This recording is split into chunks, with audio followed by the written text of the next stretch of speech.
There are moments that split your life into before and after.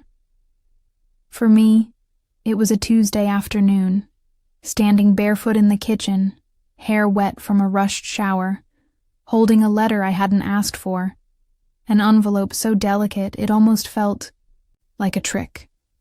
Powder blue. Heavy textured paper. My full name written in silver ink like I was someone important.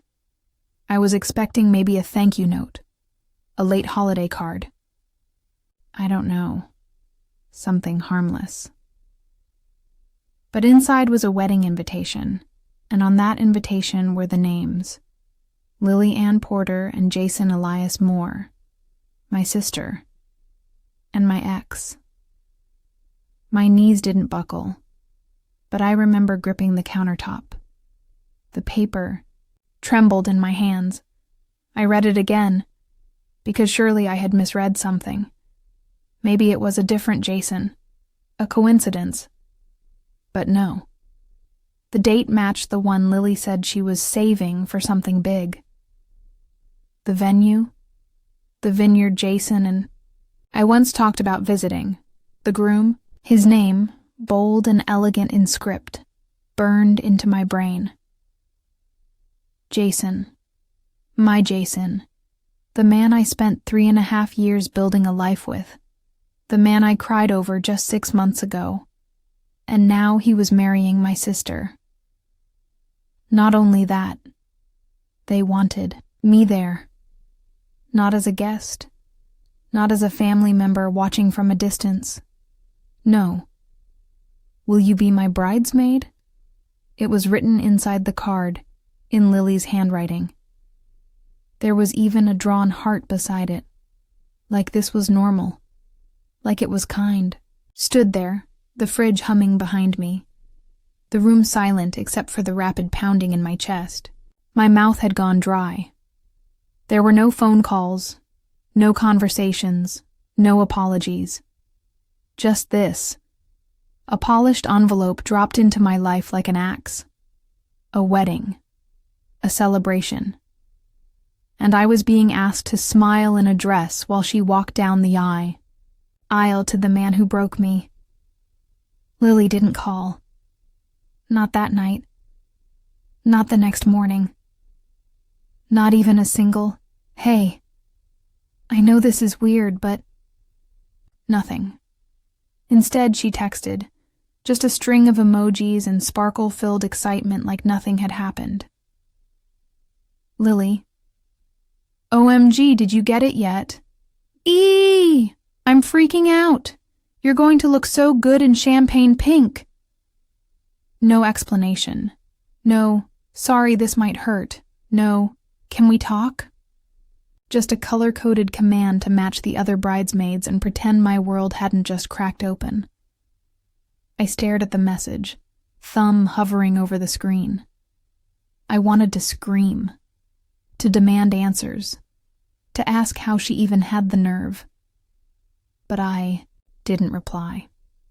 Instead, I opened our last chat history, scrolled back. 6 months ago, she was curled up in my bed, watching The Holiday with me while I sobbed over Jason walking out the door. She rubbed my back, said he didn't deserve me, that men like that always regret it. She brought me snacks, said she had my back. Was that the same night she texted him? Was it before or after she asked for my Netflix password and laughed at the dating app I'd downloaded? I don't remember anymore. I just remember thinking she loved me.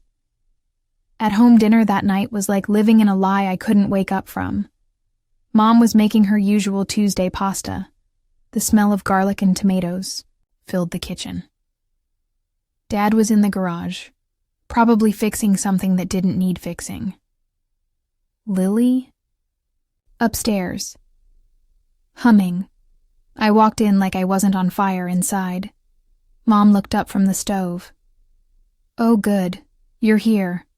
I need you to taste the sauce. I stood there, arms folded. Why didn't anyone tell me? She blinked. Tell you what?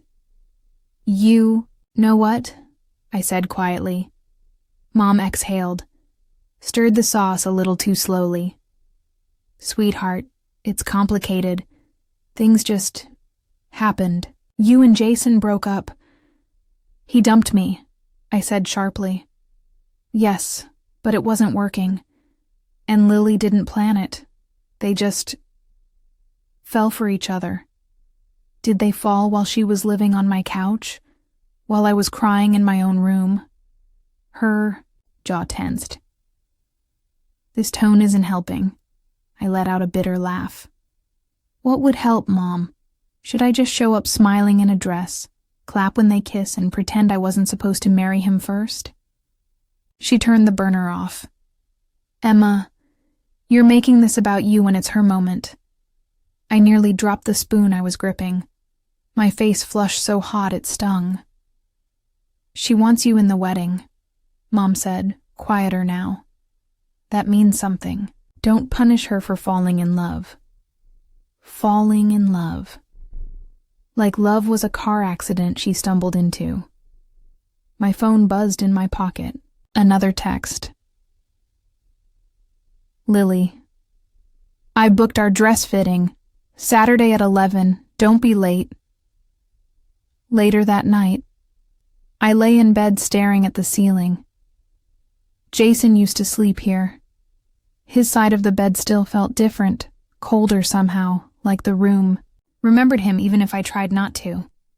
I pulled out the invitation again. Read her name next to his. How easily they sat side by side in gold foil. I wasn't angry yet. I was hollow. Numb, like grief with no funeral. I didn't sleep that night. My body was still, but my mind was relentless, tearing apart every memory, every word, every smile that now felt like a lie. At 2:37 a.m., I opened a blank note on my phone and started making a list. A timeline. A forensic reconstruction of my own heartbreak. 6 months ago, Jason says he needs space. 2 weeks later, it's officially over. I cry into Lily's lap. She strokes my hair, orders Thai food, tells me, if he's dumb enough to let you go, someone better will find you. She was still living with me then, still in between jobs, still crashing on our couch and sharing my closet. 4 months ago, she moves back in with Mom and Dad, says she needs structure. Leaves behind a few of my sweaters she accidentally packed. Jason and I hadn't spoken since the breakup. He'd blocked me on Instagram. I unfollowed, tried to forget, failed. 3 months ago, Lily posts a picture in a wine-colored dress I'd never seen before. Caption: the best nights are unexpected ones. I remember feeling something strange about it, like the background looked familiar. I zoomed in that night. Jason's old coffee table, the corner of his couch. Asked her about it. She said it was a friend's place. She laughed. You're being paranoid, Em. Now I knew the truth. It wasn't paranoia. It was instinct. They weren't just together. They'd been together. While I was still picking up pieces, she was already building something new with the man who shattered me. The group chat that gutted me. The next morning, my phone buzzed with a notification. Lily added you to Bridesmaids. Profile pics of smiling girls I hadn't seen since college flashed across the top of the screen. And then, welcome Emma. So excited you're with us. This bridal party is gonna slay. Can't wait to meet everyone in person. Jason's gonna lose it when he sees Lily walk down that aisle. That last one punched harder than I wanted to admit. I didn't type a word. Didn't react. Didn't even open the chat beyond the preview. I just muted it and set my phone face down. The closet later that day, I opened the back of my closet and pulled out the box I hadn't touched in months. The one I shoved all our memories into like they were dangerous, photos, receipts, postcards from our road trip, a note he wrote me on our first anniversary, a crumpled engagement ring brochure he once circled with a Sharpie. Lily had seen all of this. She'd read those notes, watched me cry over that Sharpie line, and now she wore the dress, held the ring, had the man. I didn't cry. Not yet. Something colder settled in. Not grief, not sadness. Strategy. The boutique was everything Lily loved.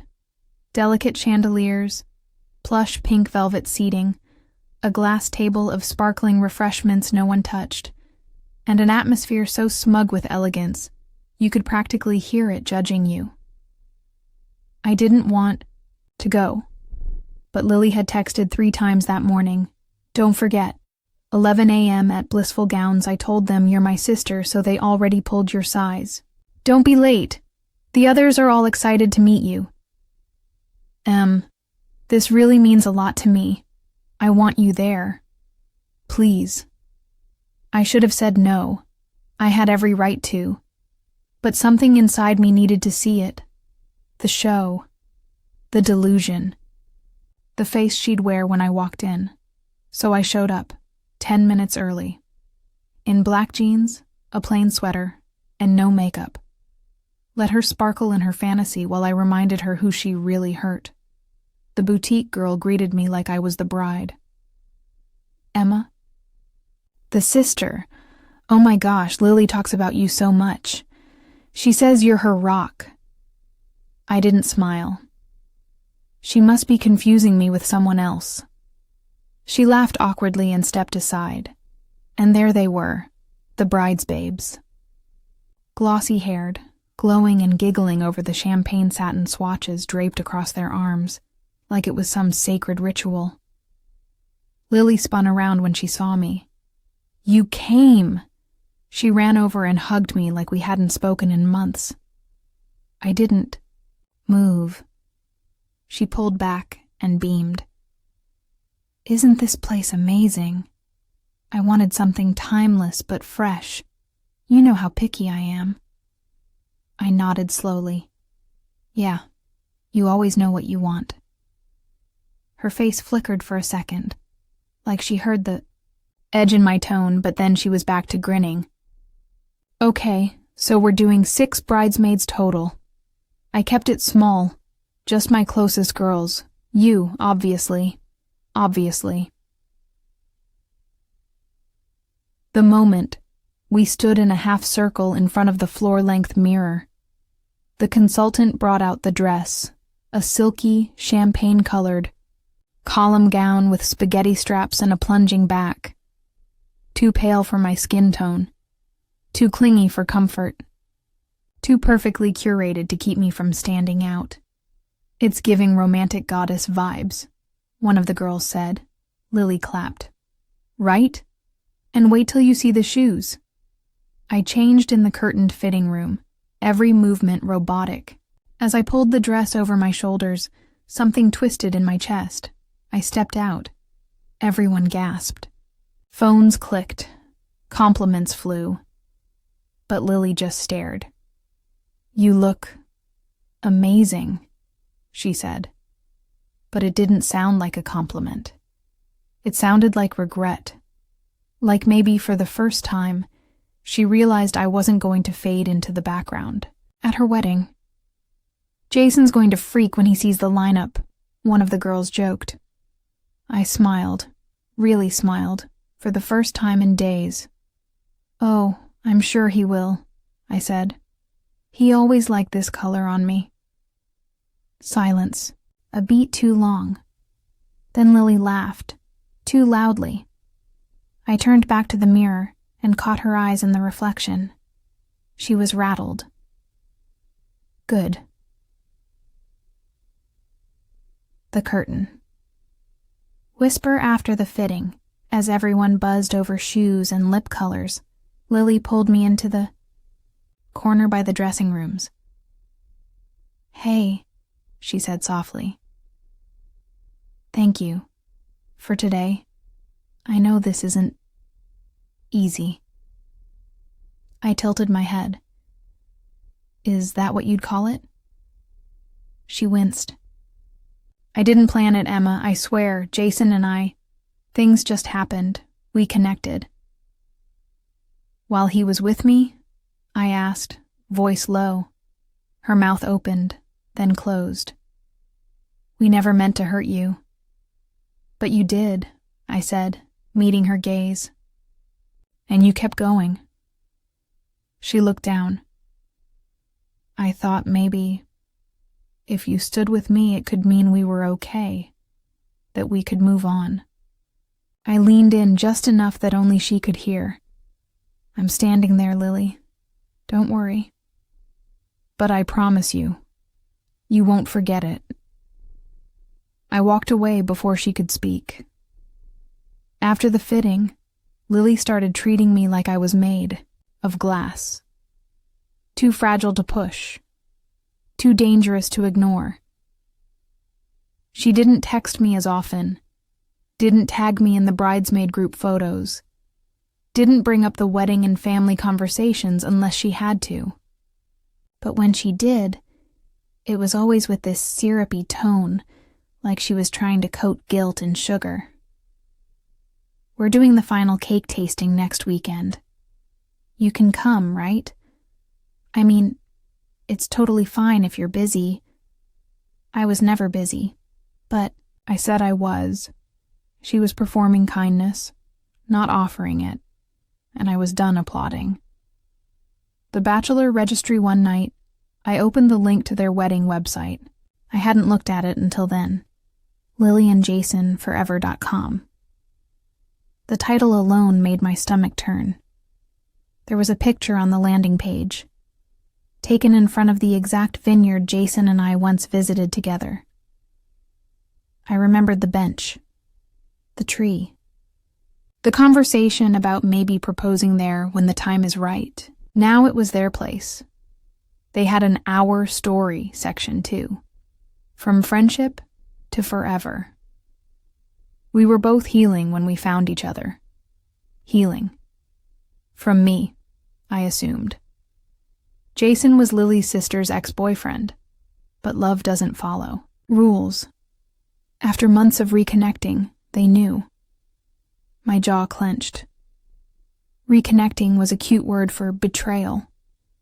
I clicked on their registry, scrolled past monogrammed towels and his and hers luggage sets, down to the note that stopped me cold. We're saving up for our honeymoon to Italy, a dream destination since we started dating. Jason and I had planned Italy. He had wanted to propose in Venice. She knew that. Every damn detail. The Calais shut the laptop, breathing hard. Then I picked up my phone and called someone I hadn't spoken to in a while. Angela? I said when she answered. There was a pause. Emma? Wow. Hey. Angela was Lily's old friend. Ex-friend, technically. Their falling out was one of those messy, whispered things no one talked about. Something about a stolen boyfriend, and a job referral gone wrong. I need to ask you something, I said. She was silent for a second. Then, let me guess, this is about Lily. Yeah. A sigh. What did she do now? The truth starts leaking.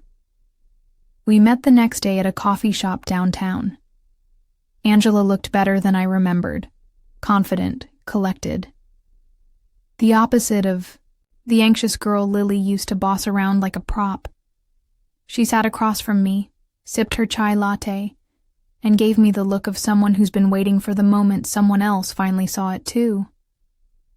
So, she said, leaning in. When did you figure it out? After the invitation, I said. She didn't tell me. She just mailed it. Angela shook her head. Of course she did. I hesitated. Can I ask what happened between you two? Angela tilted her head. You mean, besides her dating my boyfriend behind my back and pretending she was the victim when I found out? I didn't respond. I didn't have to. I stayed quiet. Angela said, because your mom begged me to. She said Lily was fragile and that I should take the high road. That word again. Fragile. Funny how no one called her cruel. Angela narrowed her eyes. But you? She hurt you worse. And she wants you in the wedding so it looks like she didn't do anything wrong. I felt that like a slap. She's not asking you to forgive her, Angela said. She's asking you to co-sign the lie. The plan begins. That night, I opened the folder on my laptop titled Plan B, just in case. It had been empty. Until now. I created a new document. Title: Unmasking Lily. Timeline, receipts, witnesses. I didn't know yet what I'd do with it, but I was done pretending. She thought I'd stand beside her like a prop. I planned to stand for something else entirely.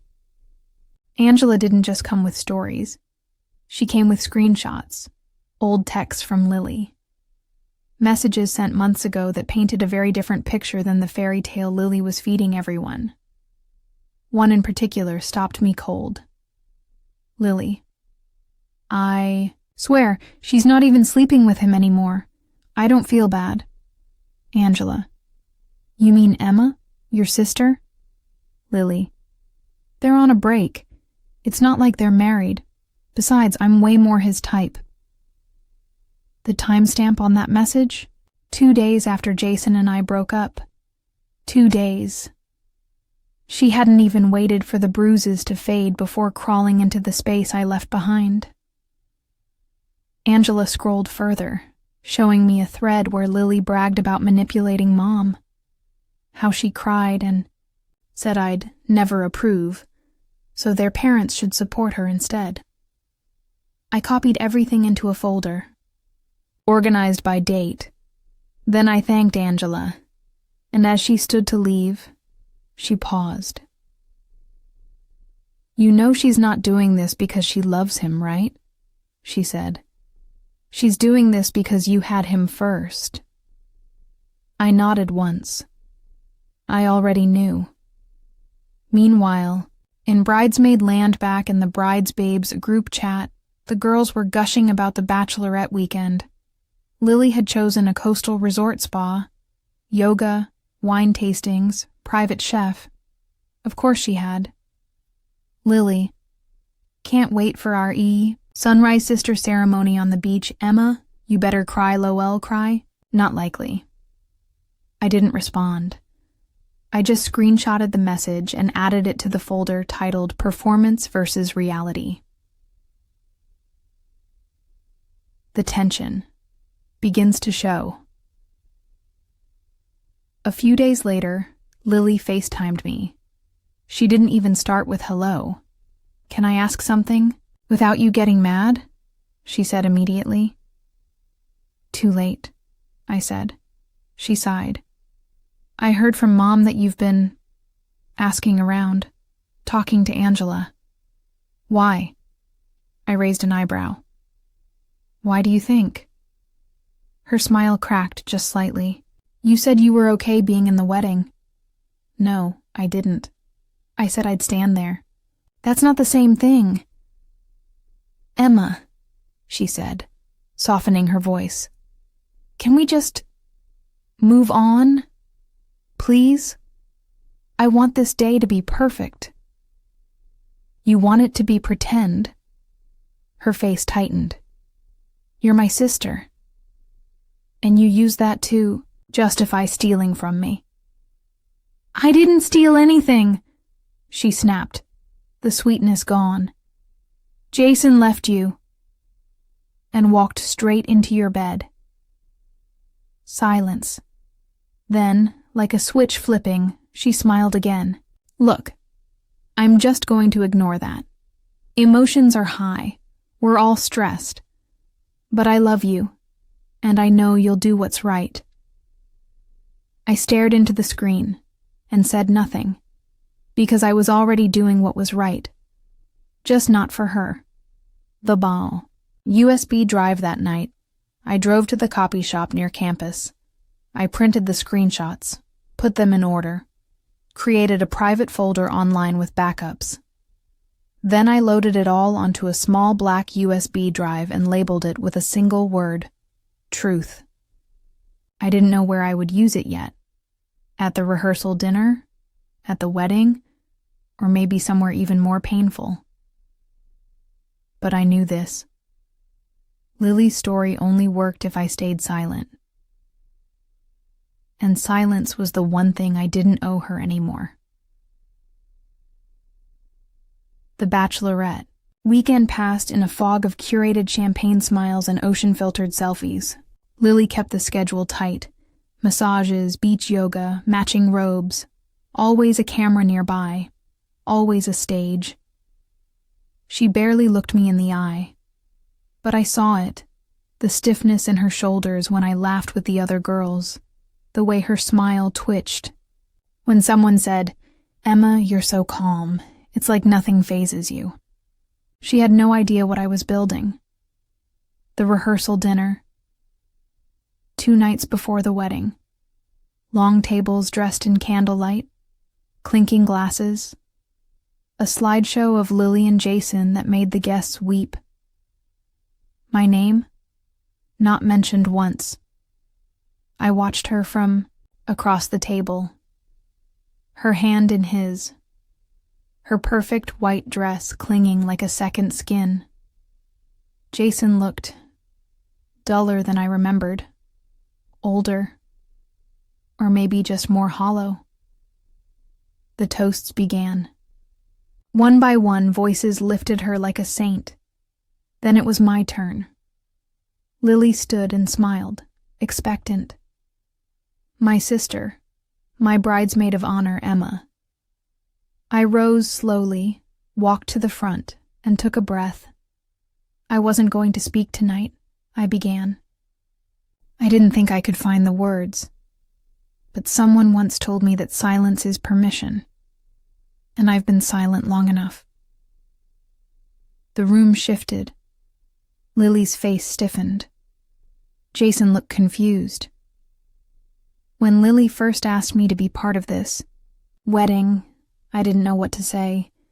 I wasn't ready to celebrate the person who once held me while I cried over the man she was secretly texting. Gasps.